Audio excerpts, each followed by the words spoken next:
عزت خالصتاً میرے رب کا تحفہ ہے، وہ جسے چاہتا ہے عطا فرما دیتا ہے، وہ جسے چاہتا ہے عطا کر دیتا ہے۔ اب قرآن نے، حدیث نے، کتاب و سنت نے ہمیں حصول عزت کے حقائق بتائے، عزت اور آبرو حاصل کرنے کے طریقے بتلائے ہیں کہ عزت کیسے ملے گی۔ اگر تم باعث عزت زندگی گزارنا چاہتے ہو اور سمجھتے ہو کہ تم باوقار ہو جاؤ، باعزت ہو جاؤ، لوگ تمہارے دل سے تمہاری عزت کریں، تو اس کا طریقہ تمہیں بتایا جاتا ہے۔ قرآن مجید کی جو آیت میں نے پڑھی ہے اس آیت کو دیکھیے گا اور موجودہ دور کے تناظر کو دیکھیے گا کہ عزت ہے کہاں اور لوگ عزت تلاش کہاں کر رہے ہیں۔ میں ایک بات اکثر کہتا ہوں، میں کہتا ہوں پانی دریاؤں سے ملتا ہے، صحراؤں سے نہیں ملتا۔ پانی دریاؤں سے ملتا ہے، صحراؤں سے نہیں ملتا، اور عزت دنیا داروں سے نہیں ملتی، عزت در مصطفیٰ سے ملتی ہے۔ اس لیے کہ جہاں جو چیز ہوگی وہاں سے ملے گی۔ صحرا کے پاس پانی نہیں ہوتا، اس کے پاس وسعت ہوتی ہے، دریا کے پاس پانی ہوتا ہے، تو ہم وہاں سے وہ چیز ڈھونڈیں گے جہاں وہ ہوگی، جہاں ہے ہی نہیں تو وہاں سے ملے گی کیسے؟ قرآن مجید کی آیات بینات، سورہ نساء کی آیت نمبر 138 اور 139، اللہ کریم نے فرمایا اپنے محبوب کو، فرمایا بشر المنافقین بان لہم عذابا علیما، اے محبوب منافقوں کو دردناک عذاب کی خوشخبری دے دو۔ کیوں عذاب ہوگا انہیں؟ بس پوری امت مسلمہ کے سارے حکمرانوں کو، ان کے طرز زندگی کو اور اس آیہ کریمہ کو ذرا ملاحظہ فرمائیے گا۔ محبوب منافقین کو دردناک عذاب کی بشارت دیں۔ کیوں؟ فرمایا الذین یتخذون الکافرین اولیاء من دون المؤمنین، فرمایا یہ وہ لوگ ہیں جو مومنوں کو چھوڑ کر کافروں کو دوست بناتے ہیں، مومنوں کو چھوڑ کر کافروں کو دوست۔ اور لفظ دیکھیے قرآن مجید کے لفظوں کی تاثیر، فرمایا ایبتغون عندہم العزہ، فرمایا یہ ان لوگوں کے پاس عزت ڈھونڈ رہے ہیں، کافروں کے پاس عزت ڈھونڈ رہے ہیں۔ فإن العزة للہ جمیعا، فرمایا عزت تو ساری کی ساری اللہ تعالیٰ کے پاس ہے۔ یہ عزت ڈھونڈ رہے ہیں کافروں کے پاس، ایبتغون عندہم العزہ، یہ تلاش کر رہے ہیں عزت تو ڈھونڈ رہے ہیں ان کافر اور منافقوں کے پاس، حالانکہ فإن العزة للہ جمیعا، عزت ساری اللہ کے پاس، عزت ساری۔ اور دوسری جگہ پہ قرآن مجید نے کہا وَلِلَّهِ الْعِزَّةُ وَلِرَسُولِهِ وَلِلْمُؤْمِنِينَ، فرمایا عزت خدا کے پاس ہے، عزت مصطفیٰ کے پاس ہے، اور عزت خدا رسول کو مانگنے والوں کے پاس ہے، ان کو تسلیم کرنے والوں کے پاس۔ ہم اپنی مرضی کا اسلوب بیان کر کے، اپنی مرضی کا طرز زندگی بنا کے عزت کٹھی کر لیں۔ ہم نے اپنی مرضی کا انداز اختیار کر لیا عزت حاصل کرنے کا۔ میرے رسول پاک سید عالم صلی اللہ علیہ وسلم نے جو معیار عزت قرار دیا ہے وہ تقویٰ ہے۔ قرآن مجید نے جو معیار عزت قرار دیا ہے وہ نہ کسی بڑے کا بیٹا ہونا، نہ کسی اعلیٰ نسل خاندان سے ہونا، یہ بھی وقار کی علامتیں، لیکن قرآن مجید نے کہا کہ ان اکرمکم عند اللہ اتقاکم، فرمایا اللہ کے نزدیک اس کی عزت زیادہ ہے جو اللہ سے زیادہ ڈرتا ہے۔ اور متقی نماز پڑھنے والے کو نہیں کہتے، متقی روزہ رکھنے والے کو نہیں کہتے، متقی حج کرنے والے کو نہیں کہتے، یہ بھی یاد رکھیں۔ متقی پرہیزگار اس شخص کو نہیں کہتے جو صدقات و خیرات زیادہ کرتا ہے، متقی پرہیزگار اس کو کہا جاتا ہے جو گناہوں سے بچتا ہے، جو غلطی نہیں کرتا وہ پرہیزگار ہے، جو گناہ سے حتی الامکان کوشش کرتا ہے بچنے کی وہ پرہیزگار ہے۔ قرآن مجید نے کہا کہ اللہ کی نظر میں اس کی عزت ہے جو زیادہ پرہیزگار ہے، جو اللہ سے زیادہ۔ حضرت عبداللہ ابن مسعود رضی اللہ تعالیٰ عنہ سے کسی نے پوچھا تھا حضرت جی بڑا عالم کون ہوتا ہے، بڑا عالم کون ہوتا ہے؟ تو آپ فرمانے لگے زیادہ باتیں کرنے کا نام علم نہیں۔ کہا حضور پھر علم کس بات کا نام ہے؟ فرمایا جو اللہ سے زیادہ ڈرتا ہے وہ بڑا عالم ہے۔ اس لیے کہ قرآن مجید نے کہا انما یخشی اللہ من عبادہ العلماء، اللہ سے اللہ کے وہ بندے ڈرتے ہیں جنہیں اللہ نے علم عطا فرمایا ہے، وہ ڈرتے ہیں۔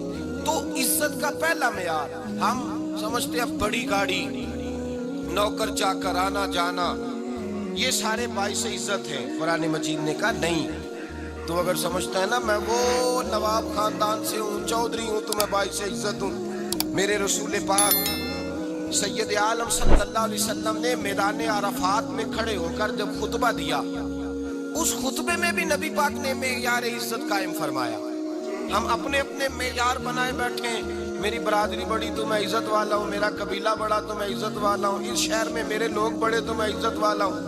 رسول پاک نے صلی اللہ علیہ وسلم نے میدان عرفات میں کھڑے ہو کے صحابہ کے 1,44,000 کے مجمع کو خطاب کیا، اور ان لوگوں کو خطاب کیا جن کے بارے میں فرمایا صحابی کا نجوم، یہ سارے میرے سامنے ستارے کھڑے ہوئے ہیں۔ ستاروں کو بات دی اور یہ بھی فرمایا بلغوا انی ولو آیا، اب یہ باتیں لے کے دنیا میں نکل جانا، لوگوں کو بتلانا۔ حضور کیا فرمایا؟ کسی عربی کو عجمی پر کوئی فضیلت نہیں، گورے کو کالے پر، بولیے بولیے، گورے کو کالے پر، بڑے کو چھوٹے پر، چھوٹے کو بڑے پر کوئی فضیلت۔ تو حضور فضیلت کس کی ہے؟ فرمایا ان اکرمکم عند اللہ اتقاکم، فرمایا تم سے جو زیادہ پرہیزگار ہوگا رب رسول کی نظر میں زیادہ عزت والا ہوگا۔ یہ دیکھو کہ تم میں سے گناہوں سے زیادہ کون بچتا ہے۔ تو معیار تقوی کو قرار دیا میرے نبی پاک صلی اللہ علیہ وسلم۔ ہم لوگوں کے پاس عزت ڈھونڈتے ہیں، لوگوں کے پاس، میں نے کہا بھائی پانی صحراؤں سے نہیں ملتا، دریاؤں سے ملتا ہے۔ عزت دنیا داروں سے نہیں ملتی، عزت خدا رسول سے ملتی ہے۔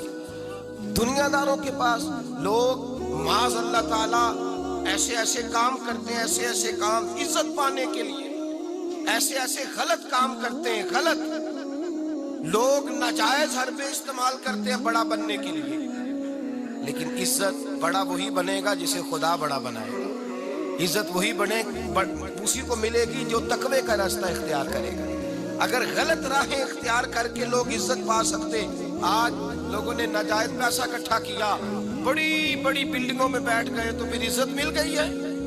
اس پیسے نے رسوا کر دیا، وہ پیسہ رسوا کر رہا ہے، وہ بڑی بڑی جاگیریں، وہ محلات وہ رسوا کر رہے ہیں۔ میرے بھائی عزت وہاں نہیں۔ ایک بادشاہ گزرا ہے ایران کا، بہت بڑا رئیس تھا۔ ایک اور دوسرے بادشاہ نے، اس کا نام مکران شاہ تھا، اس نے اس بادشاہ سے جنگ کی۔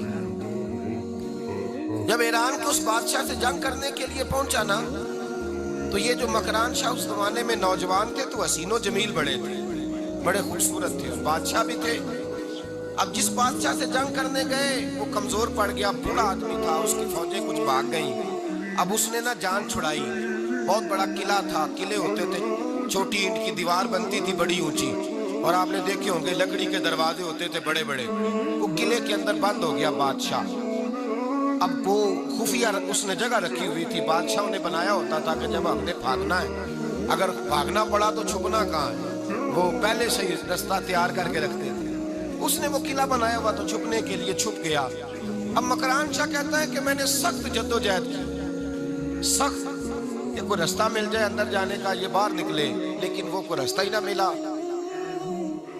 اس بادشاہ کی شہزادی چھت پہ چڑھی، مکران شاہ حسین و جمیل، خوبصورت نوجوان اور شہزادہ، نظر پڑی تو عورت تھی، مائل ہو گئی۔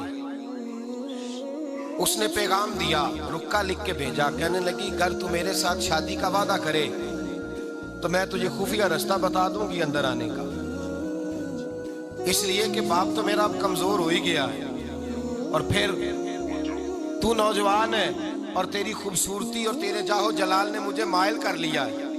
میں اگر تو وعدہ کرتا ہے شادی کا تو میں تجھے رستہ بتاتی ہوں۔ بادشاہ کو تدبیر کی ضرورت تھی، اس نے کہا میں تیار ہوں، تو رستہ بتاؤ۔ اس نے رستہ خفیہ بتایا۔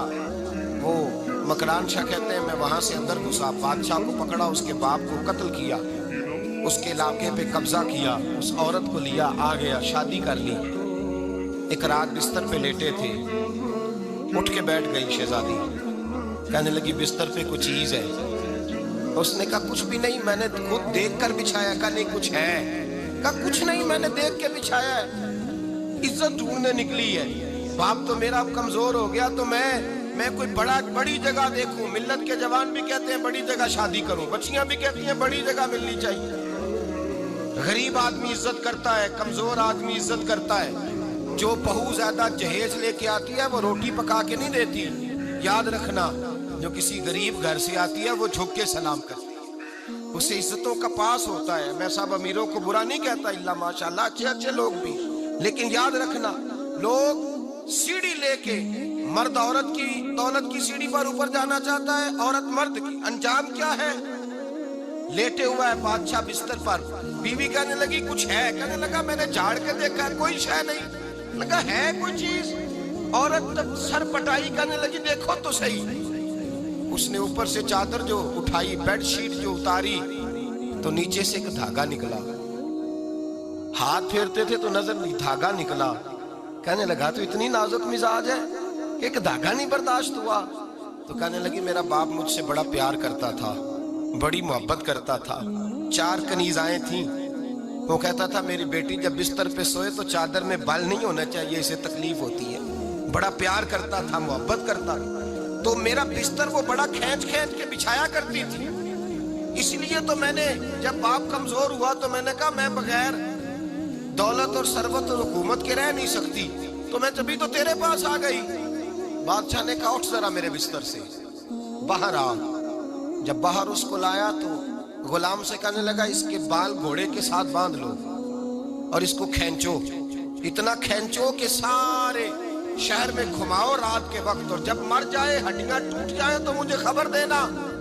شہزادی پلٹ کے آئی, کہنے لگی میری غلطی کیا ہے؟ کہنے لگا مجھے تو آج سمجھ آئی ہے, تو عزت ڈھونڈنے نکلی ہے. جو باپ 4 کنیزیں تیرے سرانے کھڑے کرتا تھا, جب تو اس کی وفادار نہیں نکلی تو میری کیسے وفادار بنے؟